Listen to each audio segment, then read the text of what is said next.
Welcome to the 2020 New Testament Challenge. Today we're in 1 Timothy chapter 3.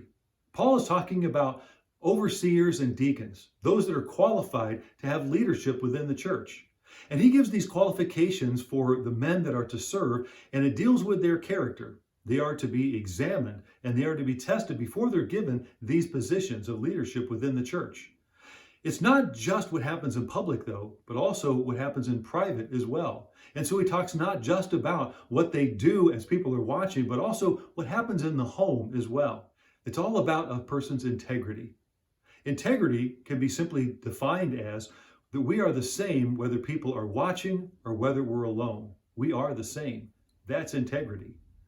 Your life has an influence on those around you as well. Here, Paul is giving qualifications for those in the church, but all of us are being watched and we have an influence. In other words, your spouse, your children, your co-workers, your neighbors, your friends, we are all impacting them by what we do, the decisions that we make, the choices that we make, the example that they see. We have an influence on other people.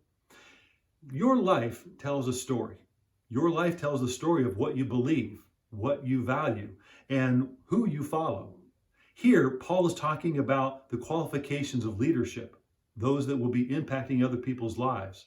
And their story needed to be the same, whether they were in public or in private. The same is true for all of us, that we need to tell our story and people are watching. And is our story consistent with how we live? As people are watching our lives, as they watch our faith, they want to know three things. Is it real? Does it work? And are we enjoying it? When those three things match, the people are drawn and they want to know more about our lives. The world today is full of animosity towards God, towards the Bible, and towards faith.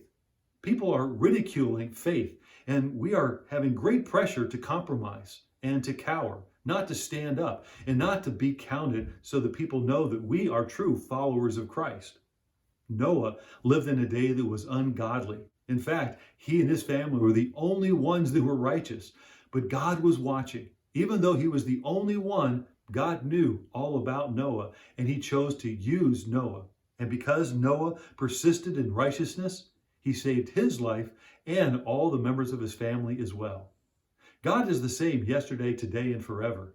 And he is looking for people that are willing to be counted. They're willing to stand up, that have integrity, that live a life the same as what they profess.